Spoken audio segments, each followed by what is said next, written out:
آنے والے ہر سال میں مئی کے مہینے کو ایک بہت پروکار انداز میں پوری قوم، پورا پاکستان، پورا ملک منایا کرے گا۔ اپنے سے کئی گنا بڑے سائز کے دشمن بھارت کو ناکو چنے چبوا دیے۔ بھارت کو 6-0 یا 7-0 ہضم نہیں ہو رہا تھا، اس کو ڈبل تقریباً کر دیا ہے صدر ٹرمپ نے 11-0 کا سکور کارڈ دے کر۔ صدر ٹرمپ نے باقاعدہ بھارت کو ہیل ہول کہہ کر پکارا۔ بی جے پی کے جو میسج میں ان کے حوالے سے جو تاثرات ہیں وہ کچھ اسی طرح سے ہیں کہ باتیں کروڑوں کی اور دکان پکوڑوں۔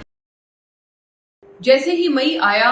ایک پاکستان میں ملک بھر میں ایک جشن کا سما سا محسوس ہوتا ہے کہ اب ہو گیا ہے، اور یہ صرف اس سال کی بات نہیں ہے، اب آنے والے ہر سال میں سمجھتی ہوں اور میں آگے فورسی کر رہی ہوں کہ مئی کے مہینے کو ایک بہت پروکار انداز میں پوری قوم، پورا پاکستان، پورا ملک منایا کرے گا، کیونکہ مئی 2025 میں جو ہوا وہ امپاسبل تھا۔ وہ مارکہ حق میں جو اکمپلشمنٹ پاکستان نے حاصل کی، یہ اس دفعہ اس کی پہلی اینیورسری ہے، تو اسی وجہ سے جوش و ولولہ اور زیادہ ہے، اس کو لے کر جو سیلیبریشن ہے وہ اور نمایاں ہے۔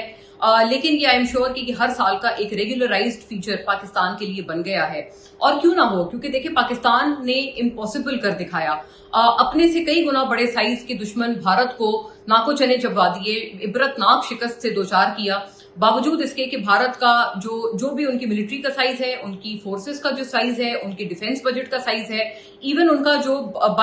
رقبے کے حساب سے جو بھارت ہے، پاکستان بھارت کا کوئی موازنہ ہے ہی نہیں۔ مطلب کئی گنا زیادہ برتری پاکستان کے مقابلے میں بھارت کو حاصل ہے in terms of on all these parameters. لیکن اس کے باوجود پاکستان نے ان کو اتنی عبرتناک شکست دی کہ پوری ورلڈ کیپٹلز میں آج تک ایک سال گزرنے کے بعد بھی اس کی گونج باقی ہے۔ صدر ٹرمپ تو اس کا ذکر کرتے ہوئے نہیں تھکتے۔ پہلے جو وہ سکور کارڈ بار بار انڈیا کو فلیش کر کے ان کو شرمندہ کیا کرتے تھے کہ 6-0 یا 7-0، اب انہوں نے اپنا سکور کارڈ بھی ریوائز کر دیا ہے۔ انہوں نے اپنا سکور کارڈ نیا بنایا ہے 11-0 کو۔ جی ہاں، 11-0۔ اب یہ کئی دفعہ آپ نے دیکھا ہوگا، متعدد صدر ٹرمپ کے بیانات ہیں جہاں وہ 11-0 کا سکور کارڈ فلیش کرتے ہیں بھارت کو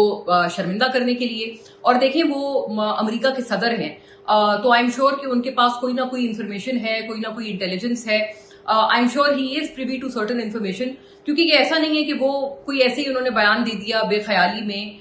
یا ایک فلو میں کوئی بات نکل گئی۔ بار بار وہ 11-0 کا تذکرہ کرتے ہیں اور بھارت کی دکھتی رگ کے اوپر وہ اپنا پاؤں رکھ دیتے ہیں۔ بھارت کو 6-0 یا 7-0 ہضم نہیں ہو رہا تھا، اس کو ڈبل تقریباً کر دیا ہے صدر ٹرمپ نے 11-0 کا سکور کارڈ دے کر۔ بھارت جو ہے وہ اس کے بعد سے شدید شرمندگی سے دوچار ہے، اور آپ کو پتا ہے کہ اس پورے اکمپلشمنٹ کے بعد گزشتہ سال صدر ٹرمپ کی پھر ایک لنچ پر ایکسکلوزو میٹنگ ہوئی جو کہ کئی گھنٹوں پر چلی فیلڈ مارشل عاصم منیر کے ساتھ، اور اس میٹنگ کے بعد سے صدر ٹرمپ تو اب کہتے نہیں تھکتے کہ فیلڈ مارشل عاصم منیر ان کے فیورٹ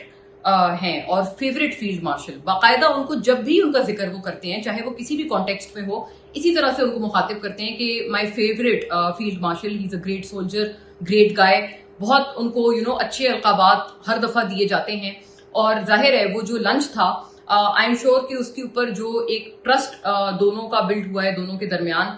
وہ ریفلیکٹ ہو رہا ہے، اور آج تک ریفلیکٹ ہو رہا ہے، اور صرف ایک پیرامیٹر پہ نہیں۔ آپ کو پتا ہے کہ ایسا بھی نہیں ہے، کیونکہ اکثر ممالک اگر اس طرح کی کوئی اچیومنٹ حاصل کریں تو وہ ان کی جو فورن پالیسی ہوتی ہے وہ بالکل ایک سمت میں چلنے لگتی ہے،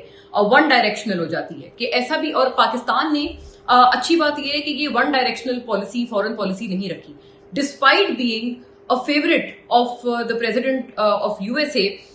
Pakistan in the meantime Iran کے ساتھ بھی پاکستان کی اتنے ہی خوشگوار اور اتنے ہی اچھے تعلقات ہیں، اتنا ہی بھروسہ پاکستان کو ایران کا بھی حاصل ہے۔ تو اس لیے آپ اس پالیسی کو، اس سفارتکاری کو ون ڈائریکشنل نہیں کہہ سکتے ہیں، یہ ایک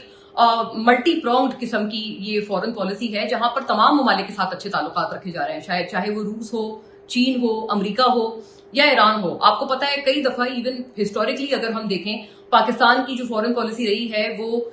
کبھی انفارچونیٹلی بلاکس میں چلتی رہی ہے، کہ ہم کسی ایک بلاک کا حصہ بن گئے تو جو دوسرا بلاک ہے اس کے ساتھ ہماری اچھی نہ رہی، امریکہ سے تعلقات اچھے ہوئے تو چین سے کمپرومائز ہو گئے، اینڈ وائس ورسا۔ لیکن اس دفعہ یہ انپریسیڈنٹڈ ہے کہ تمام ممالک کے ساتھ سفارتکاری کو آگے بڑھایا جا رہا ہے، اور مارکہ حق میں جو اکمپلشمنٹس حاصل کی، یہ اس کی ایک بہت بڑا اس فورن پالیسی کا، اس ملٹی پرونگڈ اسٹریٹجی کا وہ بہت بڑا فیکٹر ہے جو کہ مارکہ حق میں کامیابی ملی۔ فردر مور یہ کہ دیکھیں ایون ایران کے ساتھ بھی جو ایک ٹرسٹ حاصل ہے پاکستان کو، اس کا ابھی جیتا جاگتا اور منہ بولتا ایک نیا ثبوت ملا ہے کہ